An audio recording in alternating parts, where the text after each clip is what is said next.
Hello and welcome to Building Solid Foundations. I'm your host, Steve Matley. We come to you on KCAA radio all over Southern California on 1050 AM.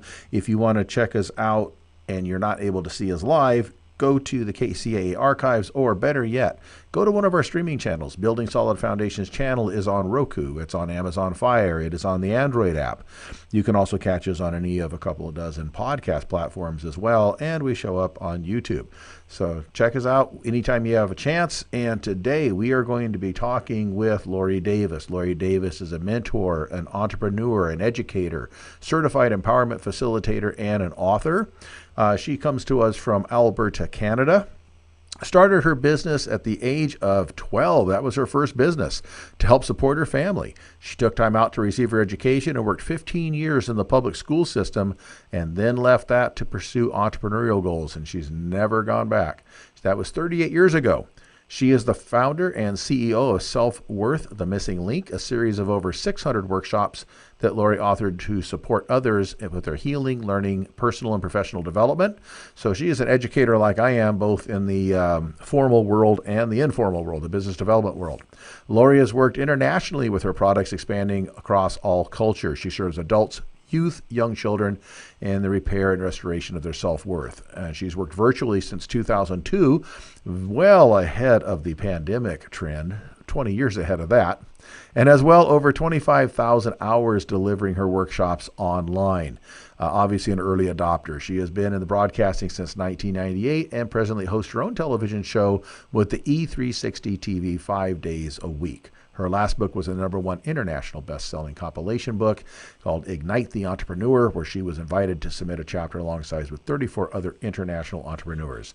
The book's in its first day reached international status in 8 categories. She is the director of the very first Canadian network of GSFE, that is the Global Society of Female Entrepreneurs. And by the way, you may not have known this, I am a member of the Global Society of Female Entrepreneurs. I guess I'm the token male of the group.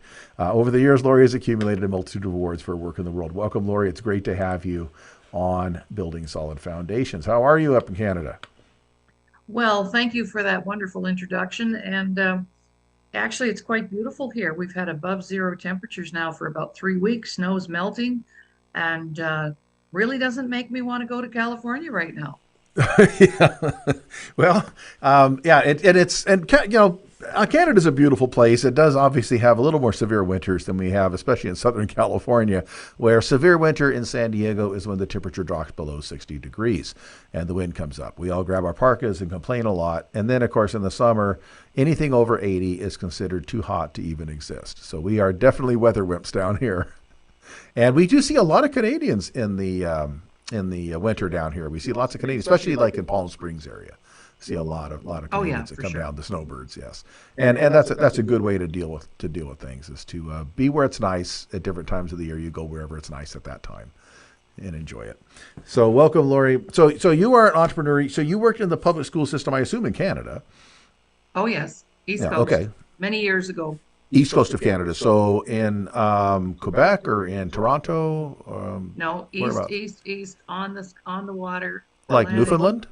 Yeah, Nova Scotia. Nova Scotia, okay. That's my home province. Oh, is it? Okay. So that's close to Anna Green Gables territory? Yes, absolutely. My kids loved that book, and they, it's like they set that as, life goal, mission to visit the place, sort of a thing. Oh, yes. And for their age, in the late 80s, they made an entire mini-series, television series out of the book that had a big following, and my daughters just absolutely loved that stuff, so. Yeah, so very familiar with that. I've never been there myself. That's on a list of places I would like to go at some point. But and so now you're in basically Western Central Canada, I would say. Yeah, Western. Yes, there's only one province left west, and that's British Columbia. Right. We border on the state of Montana. So yeah, you're the Rockies state there in Canada. So for those of us down here on the south end, it would be kind of the Utah, Colorado type area. Is where that is in Canada, the Rocky Mountains and all the ski resorts, and of course home of the Edmonton Oilers and the Calgary Flames, and from the hockey, and the Calgary Stampede. So that's where that is. So how is you worked in public education? I assume K-12, if that's right. The yes. Elementary schools. And that, I'm assuming, is what gave you the basis for what you're doing now, which is you're still an educator. You're just educating in the private sector. So, why did you choose teaching? What led you down that path? Well, actually, I didn't really want to be a teacher. I wanted to be an interior designer. Oh, okay. When you were a woman in the 60s picking a career, you either chose nursing, teaching, or at the best, a hairstylist.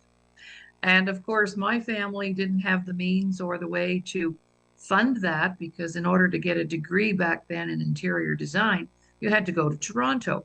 And this is a long way from home for me. And I got a scholarship to the Nova Scotia Teachers College, and that was my option. So that's where I went. And it wasn't really by choice, it was by design, I guess, because out of there came lots of benefits.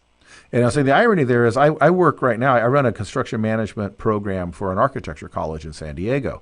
One of the programs they have is interior architecture and design, which is overwhelmingly female students. The vast majority of the interior designers are, in fact, female now that I see. So I guess that's just, we're all, I guess, to some degree, victims of the era in which we come from. That is correct. So, but it worked out. So you went into teaching, and were you teaching like kindergarten, first, third grade, or were you teaching kind of more of the fifth, sixth grader, older kids? Well, I did kindergarten for 6 years, and immediately as soon as I started my career, I wanted to be, I wanted to be the boss. So I started applying for administrative positions, and I was really Okay. young and female in the 70s. And well, that was a no-no. So eventually I did get a position, and they came to me and said, well, if you're going to be the vice principal of the school, you can't be teaching kindergarten. You'll have to move up to grade six. Okay, yeah, get the top grade at that point. Okay. Yes. Now, see, I went to public schools in the '70s, and there, I believe, all the principals were in fact male. However, Oh, yeah. I was put in a private school, a Catholic school, and at a Catholic school, guess which gender the principal is? They're a nun, right? That's who runs the school. So if you want to be a female teacher in the '70s, you had to join the convent. Is how that worked. Well, actually, the two people who ran my school were the janitor and the secretary. That since yeah, the janitor tends to run more things than people know. You Yeah. became very good friends with them. Mhm. Yes, yes. Well, they know where everything is, and the janitor gets you all your supplies. And if you want to have chalk for your chalkboard, you know you got to be in good. Otherwise, someone else gets it. Yeah. Yeah. So you worked in what's You're that? right. It was a great foundation. You were right. It was a great foundation. And if you can so working in college, one thing I learned is I worked at a school where we had just a couple of really fantastic general education instructors at the college. They both had been kindergarten teachers. And I learned if you can teach kindergarteners, you can teach adults. Because kindergartners do not have very good attention spans. They get distracted by everything and they need to be fully engaged at all times. And guess what? Adults, pretty much the same formula. Yes, that is correct.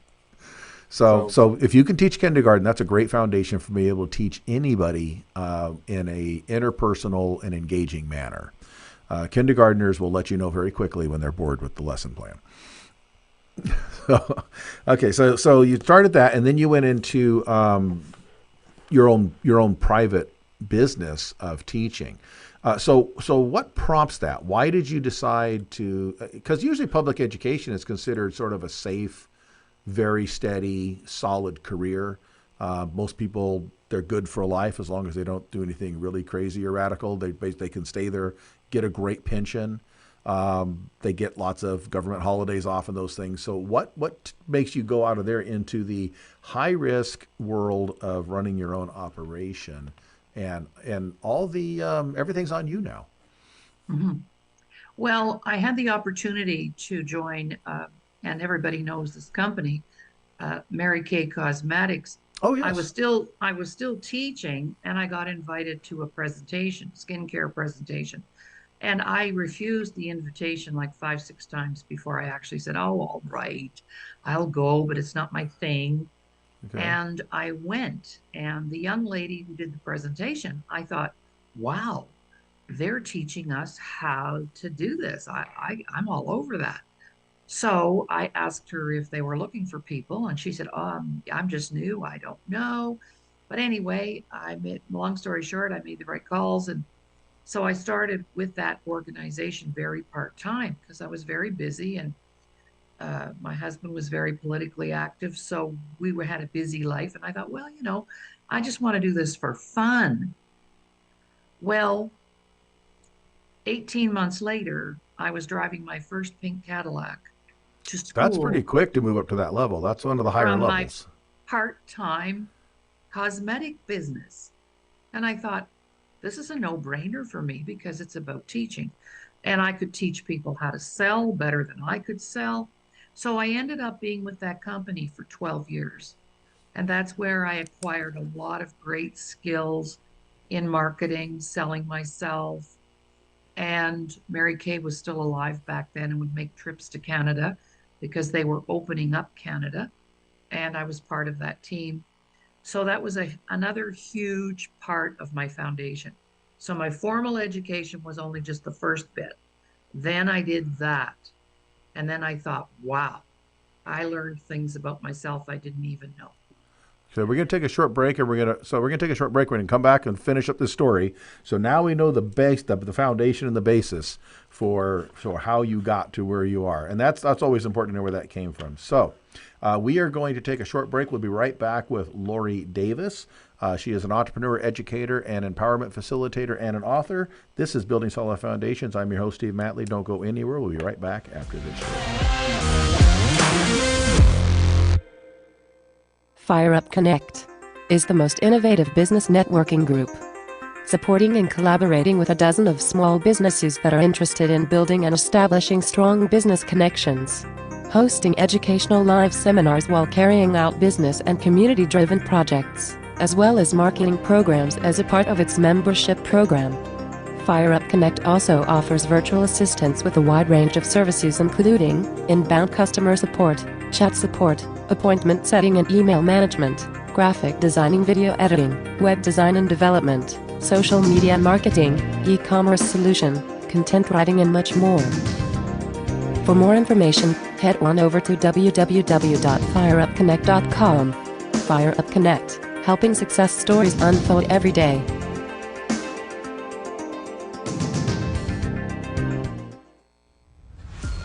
This is Steve Matley. Join me every Thursday at 3 p.m. right here on KCAA for Building Solid Foundations radio talk show. I spent decades as a professional construction manager, business owner, real estate developer, and a college educator, and I enjoy learning new things from other people. We talk a lot about real estate, business, and finance, but we cover a diverse range of other topics as well. Some of the topics we've discussed in the past few months include real estate investing, leadership, higher education, ADUs, marketing using technology, multifamily rental properties, business strategy, entrepreneurship. You never know who may show up or what they may talk about. So join us right here on KCAA for Building Solid Foundations Radio. Hi, this is Jim McLaughlin with Effective Action Consulting, and I've been a member of Fire Up Connect for, probably 3 years now. And what I really like about Fire Up Connect is the unique model that we go through, that we follow, the agenda, so to speak, in the meeting that really has us get engaged and involved with each other in the meetings. It's not that we're individuals, it's that we're all really working together to better ourselves, our businesses, and the community through the projects that we work on. So I'm really grateful to have the opportunity to network with people in this environment, and it's really impacted my business in a big way. So take a look.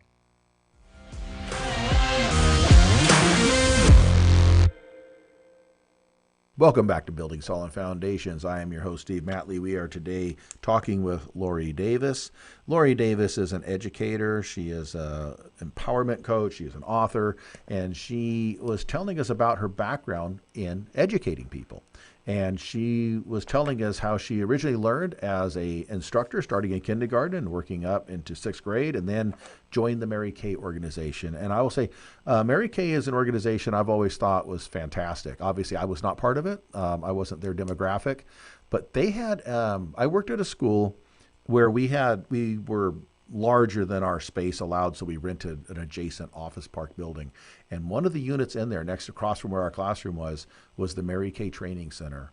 And so whatever lady owned that particular part of Mary Kay and had her group, she would almost every day of the week have ladies in there learning how to do makeovers, learning how to sell, doing rallies. They were noisy and having a lot of fun in there. And you'd see all the different people in their different jackets or outfits depending on the rank. And then must have been, I don't know, at least 15 pink Cadillacs parked outside of different shapes and sizes. So obviously she had built herself a really good team, because I know the Cadillac doesn't come until you've achieved pretty well. So that's a great organization. Okay, so after Mary Kay and the school, what's the next step on your road into getting into your own business? Well, I left the company in 1992, and at that time I met my current husband, Ron, and he was in the aircraft industry and getting ready to retire, and I was between careers, and he just asked me the question, so what do you want to do for the rest of your life? And I said, I've always had a dream of owning my own private training company and doing school my way. And he said, well, let's just do it. And we did it. And we just opened our doors for business. That was in July the 2nd, 1992. And we've been in business ever since. And it's so you get to teach your way, meaning you know what you need to do, you know what your target students or audience need from you, and you don't have to worry about going through the system, the process, the formula, the templates. You kind of know what works for them and can implement that. Is that right? Well, because of my background, though, Steve, I don't believe in not having hardcore curriculum backing it up, Okay. and educational principles backing it up. That's So right. I could pull from that. And to date, we have over 700 workshops to support people in their learning, healing, personal and professional development. And I started out with 10 workshops. And I started with two friends. I said, I think I'm onto something and I need a couple of guinea pigs. And they said, okay. And they were trashed. Their husbands had run off with the secretary, that kind of deal. And so I said, well, if you would help me to see, because I don't think everybody needs a therapist. I don't think everybody needs to go to counseling. Sometimes we just need information, and not to disrespect those professions, because we do need them and there are places for them. But for me, a lot of times people just need a safe place where they can go and work on themselves. So we don't put more than 6 people in a workshop. And of course, all these things came over time after making all the mistakes. But about 5 years into the business, I came home one day and I said to Ron, I said, you know what? I've discovered something, like the guy with the intermittent windshield wipers. Right. I said, I know something. And he said, what's that? I said, after teaching school, being in sales and marketing for 12 years, in our business for 5 years, I've discovered 3 things about people. Number 1, everybody's walking around thinking there's something wrong with them. Number 2, a lot of people lack confidence. They don't know how to take a risk without all the ducks lined up. And number 3, poor communication skills. And I am going to do something about that. And Steve, I did. Okay. And I think that's probably a very good synopsis of what the overall human condition probably is out there for all of us. And even the most confident people you meet, you don't know what they're dealing with internally. And everybody's got challenges. There's the old thing of if you walk down the street, you probably would not want to trade places with anybody that you pass by. They're all going through something, even if they look good, smell good, and seem like everything's going right in the world. You just don't know. So you have 700 workshops. You started with 10. What kind of topics are we talking about in these workshops? What do you talk about in there? Well, everything we do, all roads lead back to those 3 things. So shortly into delivering those 10 workshops, I thought, okay, this is working. So I just need to go find some more customers.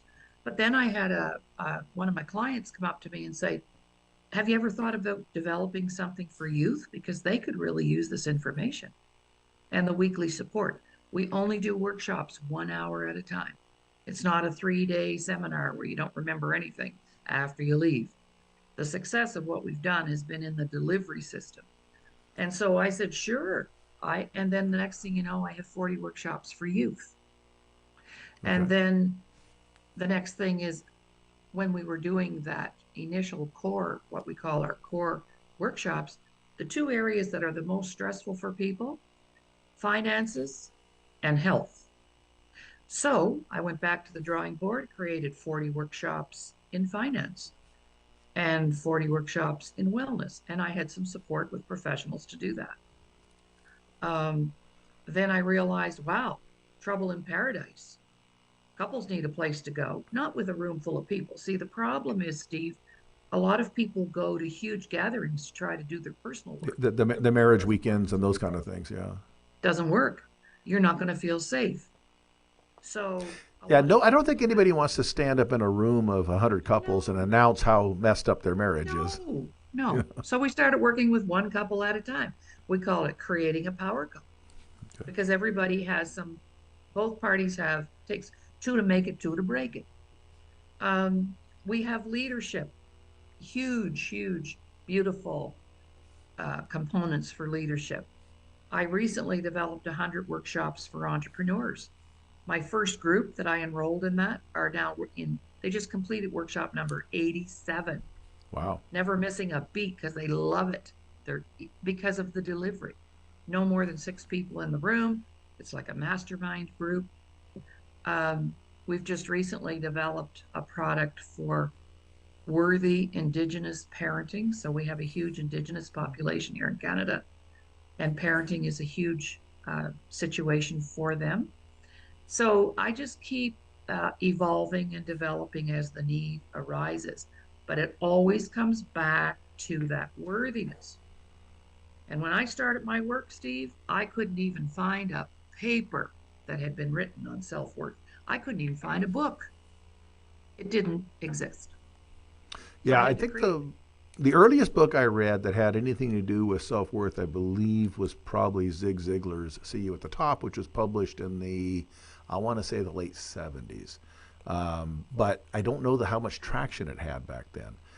That's the first time I'd ever really heard that term. And of course, I didn't read it back then. I read it 15 years later when I was kind of more college aged, At that time, it was considered older. But that was the first time I'd ever encountered that. Now, obviously, there was a whole trend that happened following that with the self-esteem movement. But that's the earliest I remember. So when you were doing this, I would say you were on the early end of that. Yes.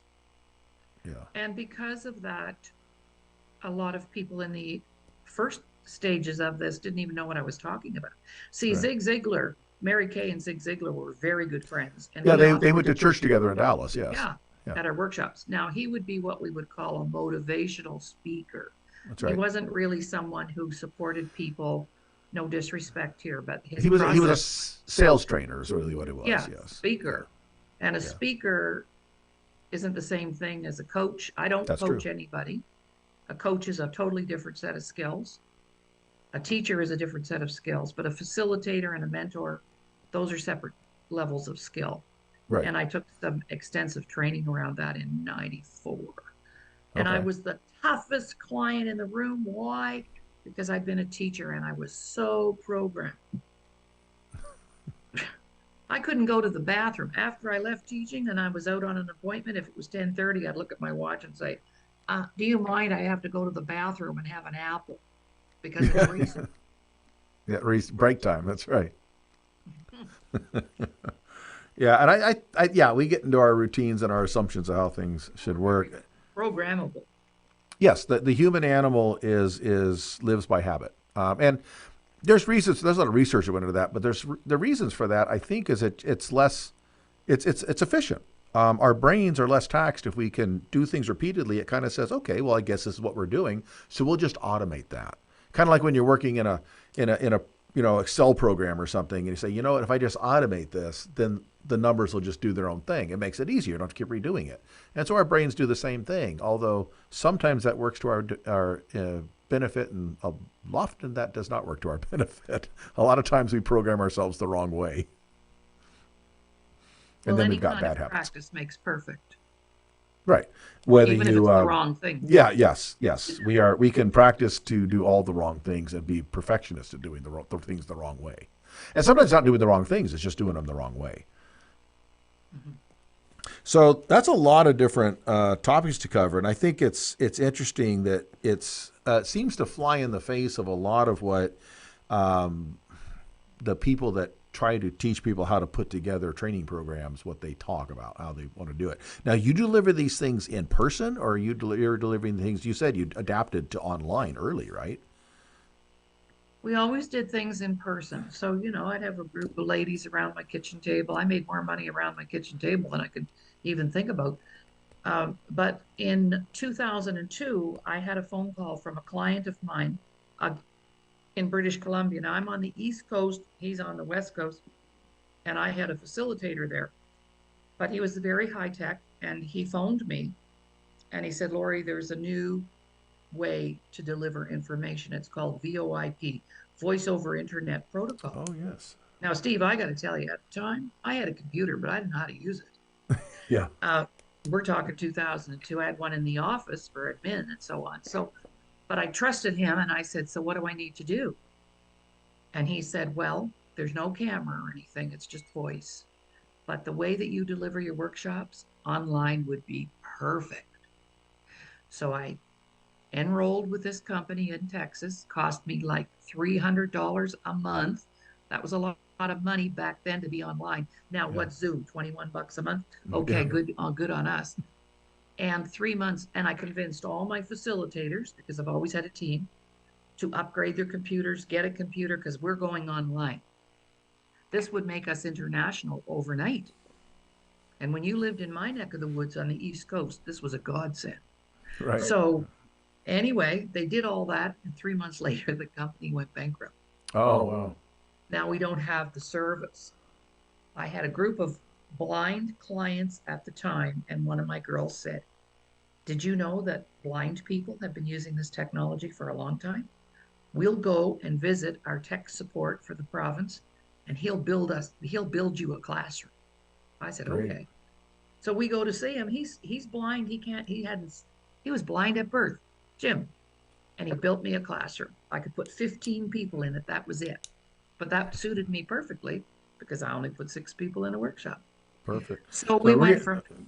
We're going to take another break, and when we come back, we're going to pick up the story where we left off. We're with Lori Davis. She's talking about early online delivery of educational materials. We're on Building Solid Foundations. I'm your host, Steve Matley. Don't go anywhere. We'll be right back.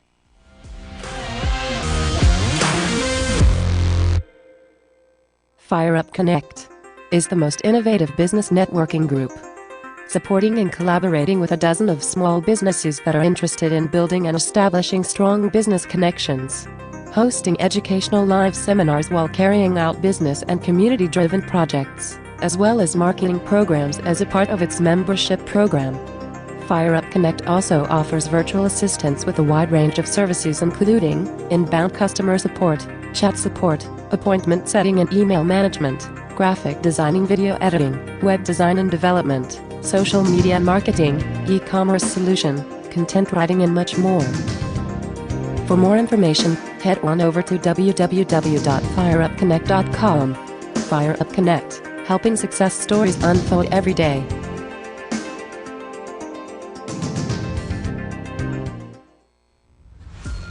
This is Steve Matley. Join me every Thursday at 3 p.m. right here on KCAA for Building Solid Foundations radio talk show. I spent decades as a professional construction manager, business owner, real estate developer, and a college educator, and I enjoy learning new things from other people.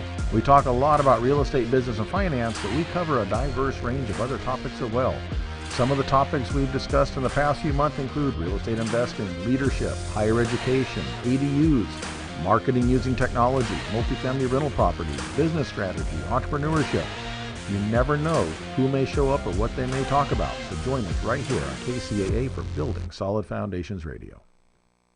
Hi, this is Jim McLaughlin with Effective Action Consulting, and I've been a member of FireUp Connect for, probably 3 years now. And what I really like about FireUp Connect is the unique model that we go through, that we follow, the agenda, so to speak, in the meeting that really has us get engaged and involved with each other in the meetings. It's not that we're individuals, it's that we're all really working together to better ourselves, our businesses, and the community through the projects that we work on. So I'm really grateful to have the opportunity to network with people in this environment, and it's really impacted my business in a big way. So take a look.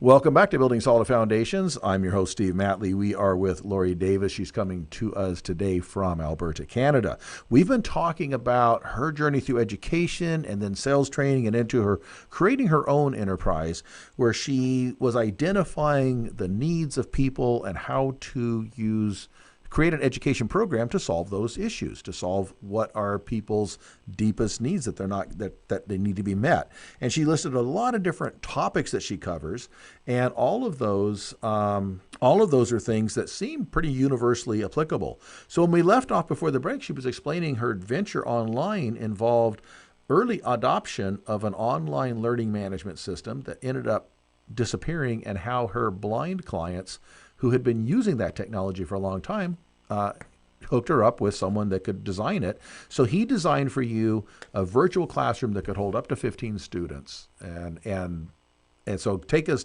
from there. Well, we did that for a while, and it was quite expensive, and I got that. But eventually, the first companies started to emerge where you could have a subscription and get online. And so when COVID hit and this whole Zoom thing happened, this was old hat for us. This wasn't anything new. And back in the day, when the camera was not available, that's actually when we attracted our male clientele, because there was anonymity in that. And so men started coming to do their work and grow professionally and personally. Because let's face it, Steve, if there's no camera and I need to have a little breakdown, or I'm getting, there's no embarrassment or live circles or whatever. So that was a blessing for us. And then it's just been forwardly mobile since then. And it certainly cut back on our expenses drastically. Back in the day, I no longer had to rent hotel rooms and office space and so on. So we've had the benefit of online for 20 years. It'll be 21 years in April. Yeah, and that's well ahead of most online platforms out there, including most of the major universities, colleges, and school systems. Oh, yes. Well ahead of the curve on that. And it is a way to get to people that you normally could not get to. And if you have a valuable service and it relies strictly on in-person, this is what Amazon and eBay figured out. If you have to have people go to the store to buy things, you're limited to the people that live in a drivable distance. And if you open that up to anybody with a computer, then all of a sudden the world's your oyster.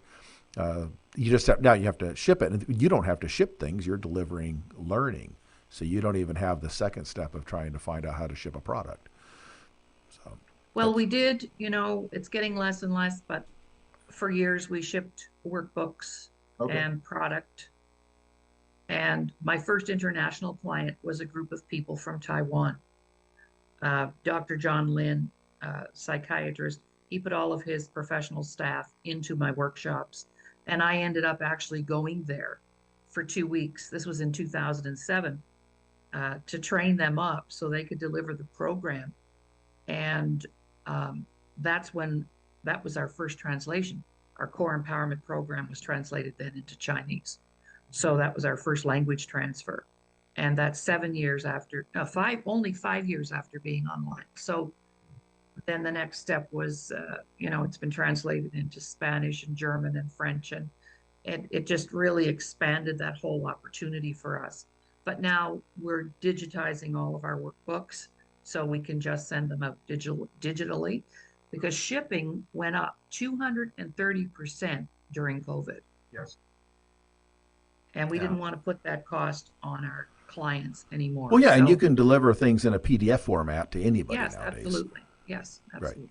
Yeah, and that's what my model shifted a little bit too. Now my business is very different. I work in education, But my real business is I do real estate development projects. You do what? And real estate development projects. Okay. All over the place. And one thing I would do is we have to raise capital, so I'd have these investor packages, and then when we getting ready to sell the projects, when they're done to a developer, then we have to put together packages, for the property and what we've done.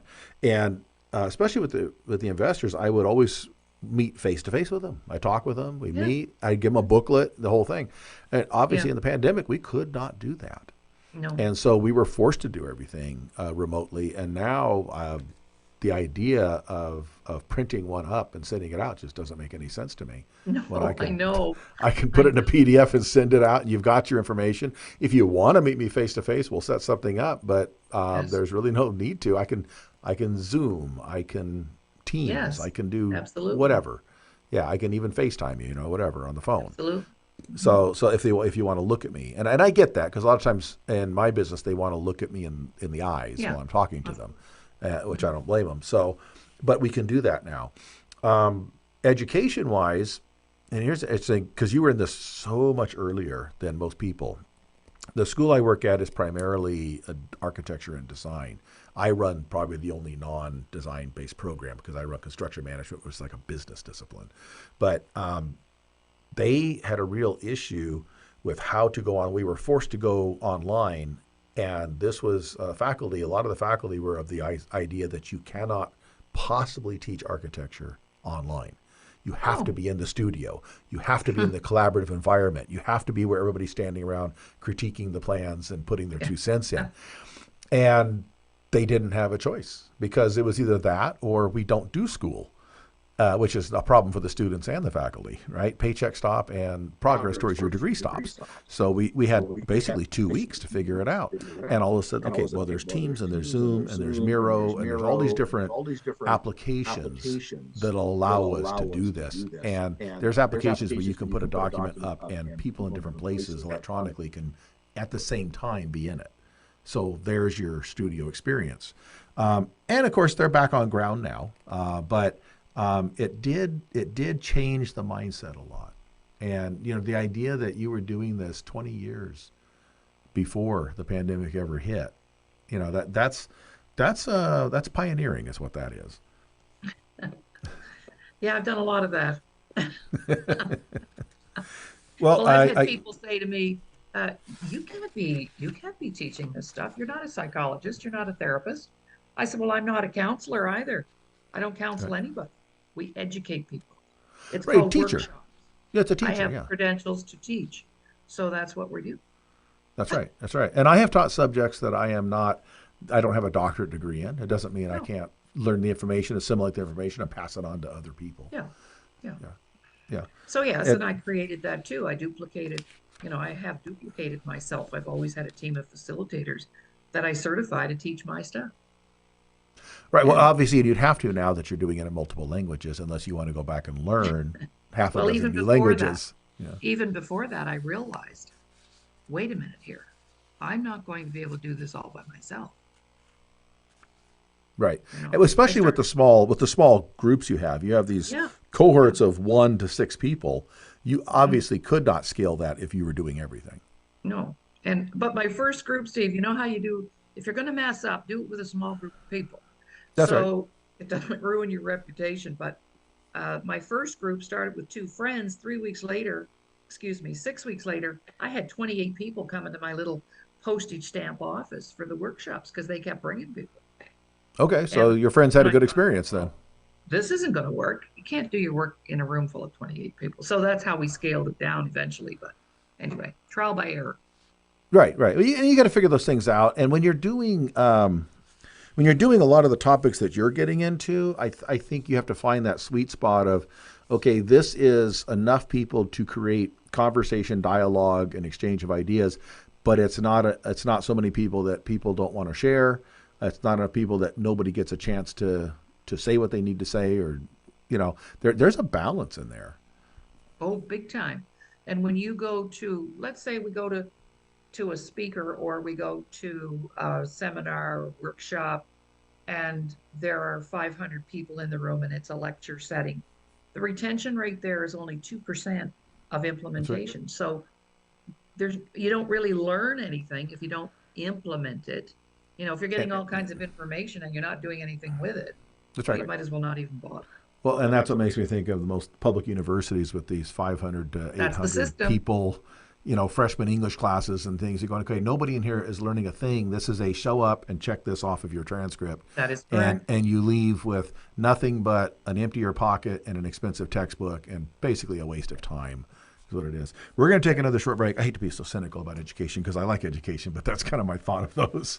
So we're going to take a short break. We'll be right back after this with our final segment. We're talking with Lori Davis. She is an educator, entrepreneur, mentor, trainer, and all around visionary, I would say, based on what our conversation. This is Building Solid Foundations. I'm your host, Steve Matley. We'll be right back after this. Fire Up Connect is the most innovative business networking group, supporting and collaborating with a dozen of small businesses that are interested in building and establishing strong business connections, hosting educational live seminars while carrying out business and community-driven projects, as well as marketing programs as a part of its membership program.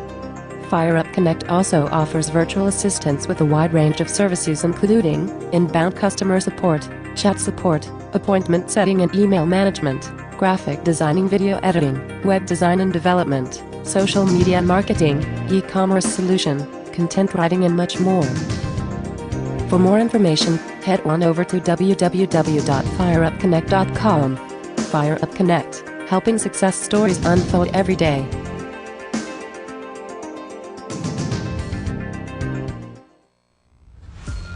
This is Steve Matley. Join me every Thursday at 3 p.m. right here on KCAA for Building Solid Foundations radio talk show. I spent decades as a professional construction manager, business owner, real estate developer, and a college educator, and I enjoy learning new things from other people. We talk a lot about real estate, business, and finance, but we cover a diverse range of other topics as well. Some of the topics we've discussed in the past few months include real estate investing, leadership, higher education, ADUs, marketing using technology, multifamily rental properties, business strategy, entrepreneurship. You never know who may show up or what they may talk about. So join us right here on KCAA for Building Solid Foundations Radio.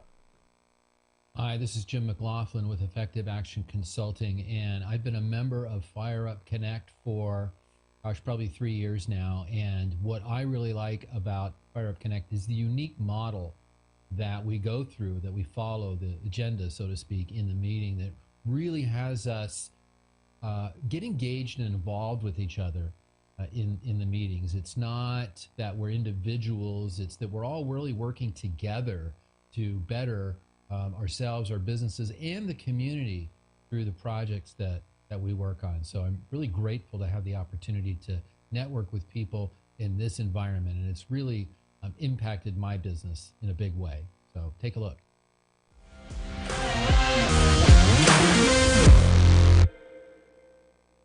Welcome back to Building Solid Foundations. This is Steve Matley. We are on KCAA 1050 AM. We're wrapping up with Lori Davis. She is an educator, a mentor, a trainer, an author, and a long list of other things out of Canada. It's just been a fascinating conversation with her. And Lori, we've been talking about your background, how you got into this, what you do in your company, a lot of the innovative, truly innovative things you were doing. People now wouldn't think they're innovative, but they truly were when you started them. And what I want to move next to is you've also been in the broadcasting world. So we're on a radio broadcast / streaming show, and you have a background in that. So how far back does that go? How did you start that? My first show, 1998. My sister said to me, you should be on the air with that voice. And I went, yeah, right. You know how sometimes other people see things in you? I said, oh, I've got time for that. Like, really? Anyway, she said, yeah, and I know exactly where you need to go. Chum Radio, the largest national chain of radio stations in Canada. They're doing a live golf show. They're looking for somebody to promote the golfers, help to encourage them. It's a 3-minute speech, 3-minute gig. I said, I've never played a game of golf in my life. Anyway, I got the gig.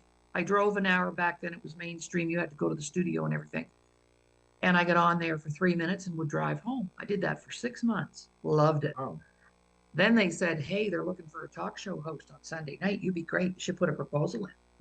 I put the proposal in and I got it. And that was the beginning of my broadcasting. Mainstream radio, I've done internet platforms. If I went on to a native reservation and they had a radio station, I do a show. And of course, that led to, I was always a big fan of Larry King and great interviewers, and I really mentored with that. So, yes, I've been broadcasting for about 25 years now. Okay, and that goes back a long way. And obviously, radio has changed a lot in that 25 Oh, years. yes.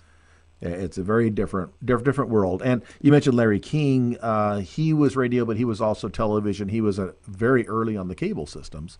When those were brand new, he was one of the people that you'd see on the cable when nobody was really watching cable yet. But he was there, and he made a name for himself and a huge reputation, and talked to anybody and everybody you'd ever think was interesting to talk to. Mm-hmm. I liked his style. Yeah, he was very good. He wasn't flashy, and he really tried to make sure that every one of his guests was highlighted the best possible way, even if they were a personality that, had a little bit of animosity around them. He was always very congenial and tried to put him in the best light. Yeah. Yes. So it's been a joy. Right. Okay. Great. Yeah. And do you still do any? I mean, obviously you appear on this show, but I'm sure you are a guest. But do you still do any of your own podcasting or radio shows? Oh yes, I do. I broadcast 5 days a week. Oh, you okay? I have great. An online internet television show. And yes. And which show is that? I'm affiliated with E360 TV, and it's called The Lori Davis Show. Oh yeah, we actually. So people can go in and check it out. I've got about probably 150 episodes in there right now. Okay. Mm-hmm. And I interview all different kinds of people. I do panels. Sometimes I do a solo show if it's something I want to talk about. Okay. So I cross those borders so that my viewers have a variety of. It's not really canned per se. So I have discussions. I don't do formal interviews anymore. Right. That's kind of how I approach things too, as you can tell. I'm a, let me know what topics we want to discuss, and then let's approach it like we're just having a conversation over coffee. And there's a lot of people eavesdropping. Yeah. Right. Yeah. Let it kind of flow organic. I appreciate the organic conversations, and one reason I started this show is I just wanted to talk to people I thought were interesting people to talk to, and it's a way to do it. And I can, if other people listen in and we get to share it with them, that's great. That's wonderful. But it's really because I like learning things from different people and meeting interesting people. Well, back in the day with Chum, you weren't allowed on the air unless you took their very formal broadcasting training. So there was another opportunity for me that I had that supported me with that. And I just always have used it. See, and that was before online. So 1998, I'm broadcasting and I'm learning the ropes and everything. And then 2002, that VoIP became available. So it was a natural step for me to go there. And now I actually have a workshop I do called Powerhouse Podcasting, and I teach people broadcasting protocol. Mm-hmm. Okay, so that adds another workshop. So pretty much anything can be a workshop if it's something that there's a people that want to learn. As long as the person delivering the workshop has the credibility, I'm okay with that. Right. Okay. Now, you and I are both members of a group called GSFE, which most people, when I tell them that, they're surprised because it is the Global Society of Female Entrepreneurs. And it is, as far as I know, almost all female. It's international. There's groups. It was started by Robbie Motter, who is a dear friend, wonderful person. She lives in California, but she has these groups, and they're all over the U.S. They're in Canada, and then across the country. I actually traveled with a group of them to the UK in December, where they launched 2 chapters in the London area. And I think it's a great organization where they reach out. Their goal is to do, I guess, on a little more of a networking and social scale, a lot of what you do, which is to help teach and empower women entrepreneurs to be better at their business. Yes, and I was the first Canadian to join the organization, and we actually officially made the organization international when Robbie approached me about opening up a network here in Canada, and would I take the lead on that? And I said I certainly would. So that was about a year ago. and we're working to build the Canadian chapter. So we officially, on paper, made the organization international, which I'm really excited about. Right. And I was invited to go along. No, I wasn't a member, but Robbie has done so much stuff, and she was one of the biggest supporters of the events we did when I was the president of a nonprofit group. She'd Oh, bring wow. people out and really support us. And so, I asked her, I said, well, instead of just going along, I'm happy to, pay the dues, be a member and be a part of this thing if you'll let me. I understand if it's, she said, oh, it's not just for women. It's open to everybody. We just focus on women. I said, that's fine with me. So I joined up with that because I would support Robbie in pretty much anything she did. She's an amazing Awesome. person. Yeah. So we're running out of time. I want to thank you, Lori, for being on our show. If you want to check out Lori, go to E360 TV, check out the Lori Davis Show, find out what she has to offer. Do you have a website for your curriculum if people want to sign up? Actually, I've just revamped my whole site, but our website is selfworththemissinglink.com. Okay. And we've had that site for years, but we're doing huge upgrades right now.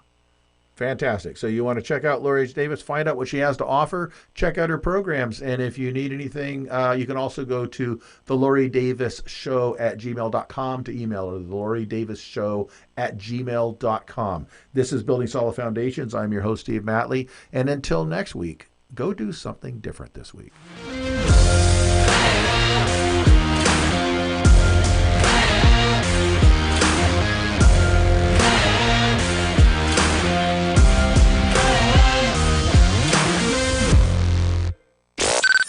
Miss your favorite show?